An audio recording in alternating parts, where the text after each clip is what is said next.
దీన్ని పట్టుకోండి ఎక్కువ.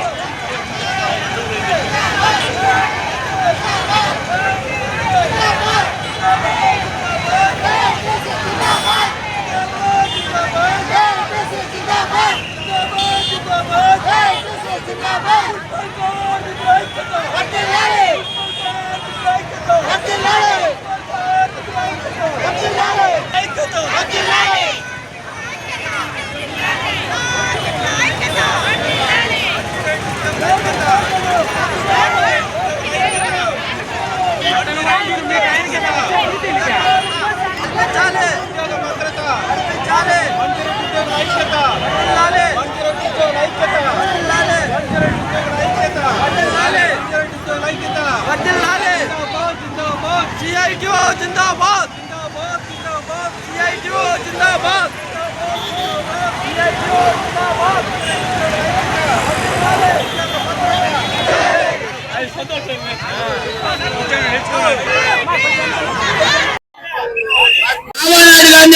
మాట్లాడుతున్నా కోరుతున్నా మన సైనికులు ముందుకు ఈరోజు భారతదేశ వ్యాప్తంగా రైతులు అవలంబిస్తున్నటువంటి కార్మిక ఉద్యోగ భారతదేశ వ్యాప్తంగా సంఘటిత అసంఘటిత కార్మికులు 100 ఏళ్ల కష్టఫలితంగా సాధించుకునే హక్కులను కేంద్ర ప్రభుత్వం ఇవాళ కాలరాసే ప్రయత్నం అయితే చేస్తుంది. కనీస వేతనం కూడా అమలు చేయని పరిస్థితుల్లో కేంద్ర ప్రభుత్వం ఉంది. ఇది కార్మిక వర్గానికే కాకుండా కర్షక వర్గానికి కూడా తీరని లోటు. ఈ విషయంలో కేంద్ర ప్రభుత్వం పునరాలోచన చేయకపోతే కార్మిక సంఘాల ఆధ్వర్యంలో పెద్ద ఎత్తున సమ్మె చేయడానికి కూడా సిద్ధంగా ఉన్నామని కూడా తెలియజేయడానికి మేము గర్విస్తున్నాము. అలాగే జర్నలిస్ట్ అసోసియేషన్ ఎప్పుడు కూడా కార్మిక సంఘాలకు అండగా ఉంటుంది. వాళ్ళకి మద్దతు ఇవ్వడానికి ఎప్పుడు సిద్ధంగా ఉంటామని కూడా మేము తెలియజేసుకుంటున్నాము. ఏదైతే కేంద్ర ప్రభుత్వం ఈ లేబర్ కోడ్ తీసుకొచ్చిందో దాన్ని వెంటనే రద్దు చేసి కార్మికుల యొక్క సమస్యలు పరిష్కరించడానికి దిశగా చర్యలు తీసుకోవాలని ఈ సందర్భంగా డిమాండ్ చేస్తాం. ఈ యొక్క కేంద్ర ప్రభుత్వం అత్యంత దుర్మార్గంగా లేబర్ కోడ్లను తీసుకొచ్చింది. కొన్ని దశాబ్దాలుగా కార్మిక వర్గం పోరాడి సాధించుకున్నటువంటి సమ్మె హక్కు, సంఘం పెట్టే హక్కు, కనీస వేతనాల హక్కు వీటన్నిటిని కూడా రద్దు చేసి అత్యంత దుర్మార్గంగా లేబర్ కోడ్లన్నింటినీ కూడా అమలు చేసే ప్రక్రియ చేస్తోంది.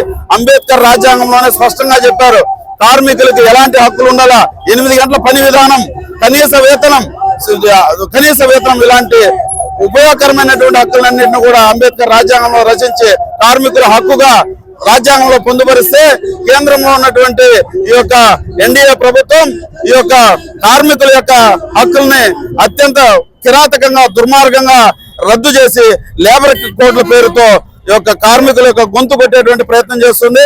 అందులో ముఖ్యంగా జర్నలిస్టులకు సంబంధించి వర్కింగ్ జర్నలిస్ట్ చట్టం కొన్ని పోరాటాలు చేసిన తర్వాత సాధించుకున్నటువంటి వర్కింగ్ జర్నలిస్ట్ చట్టాన్ని ఈ రోజు రద్దు చేస్తా ఉంది. ఇప్పటికే పత్రికా స్వేచ్ఛ గాల్లో దీపంగా మరుగుతా ఉంటే దానికి తోడుగా కేంద్ర ప్రభుత్వం ఈ యొక్క కలం కార్మికుల యొక్క నెత్తిన కుంపటిలాగా ఈ యొక్క వర్కింగ్ జర్నలిస్ట్ చట్టాన్ని రద్దు చేయడం చాలా శోచనీయం. దయచేసి వర్కింగ్ జర్నలిస్ట్ చట్టాన్ని పునరుద్ధరించాలని చెప్పేసి, కనీస వేతనాలు అమలు చేయాలని చెప్పేసి, పత్రికా స్వేచ్ఛ కల్పించాలని చెప్పేసి ఆంధ్రప్రదేశ్ వర్కింగ్ జర్నలిస్ట్ ఫెడరేషన్ గా మేము డిమాండ్ చేస్తున్నాం. దేశవ్యాప్తంగా జరిగేటువంటి సమ్మెలో కలం కార్మికులు, జర్నలిస్టులు అందరూ కూడా పెద్ద ఎత్తున పాల్గొని ఈ రోజు నిరసన వ్యక్తం చేస్తున్నారని చెప్పి కూడా ఈ సందర్భంగా తెలియజేస్తున్నాం. చేసిన కార్మిక చట్టాలు రద్దు చేస్తున్న కేంద్ర ప్రభుత్వంపై తీవ్ర స్థాయిలో దేశవ్యాప్తంగా ఈ రోజు పెద్ద ఎత్తున కార్మికులు, ఉద్యోగులు అలాగే జర్నలిస్టులు సమ్మె చేస్తున్నారు. ఈ రోజు సుదీర్ఘ కాలం పాటు కార్మికులు, ఉద్యోగులు, జర్నలిస్టులు, అనేక రకాల స్కీమ్ వర్కర్లు పోరాడి సాధించుకున్నటువంటి హక్కులను ఈ రోజు కేంద్ర ప్రభుత్వం అత్యంత దుర్మార్గంగా 4 రకాల కోడ్లను తీసుకొచ్చి కార్మికులకు అన్యాయం చేస్తోంది. దీన్ని తీవ్ర స్థాయిలో దేశవ్యాప్తంగా అన్ని రకాల కార్మికులు, ఉద్యోగులు, జర్నలిస్టులు నిరసన వ్యక్తం చేస్తూ కేంద్ర ప్రభుత్వానికి నిరసన వ్యక్తం చేయడం జరుగుతోంది. ఈ దేశవ్యాప్త సమ్మెను విజయవంతం కావడం పట్ల కార్మిక సంఘాలన్నీ కూడా ఐక్యంగా పోరాటం చేస్తున్నాయి. ఇప్పటికైనా కేంద్ర ప్రభుత్వం తన నిర్ణయాన్ని రద్దు చేసుకొని కార్మిక చట్టాలను కాపాడాలని చెప్పి వర్కింగ్ జర్నలిస్ట్ ఫెడరేషన్ గా కోరుతున్నాం.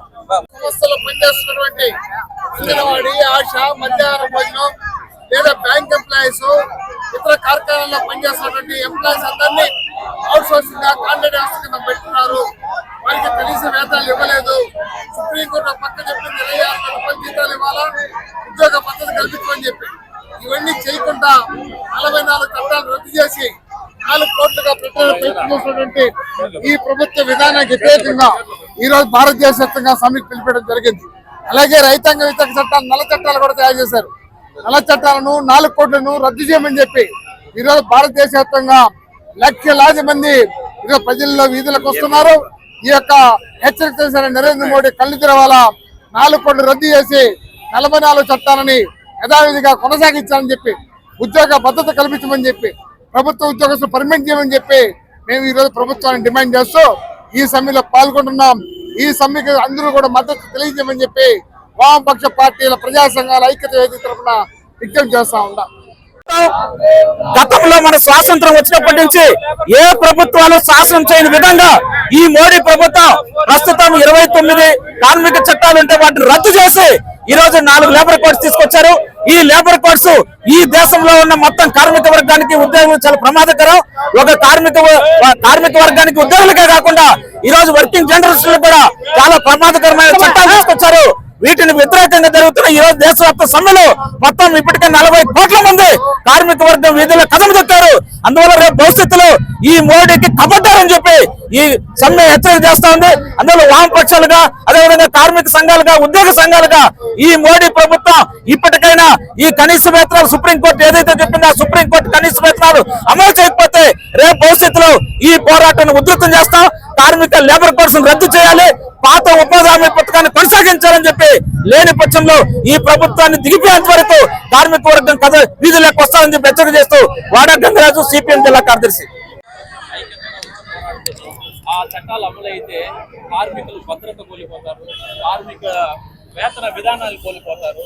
ఎన్నో 29 చట్టాలని కుదించి 4 కోట్లుగా తీసుకొచ్చింది. ఇది చాలా బాధాకరమైనటువంటి విషయం.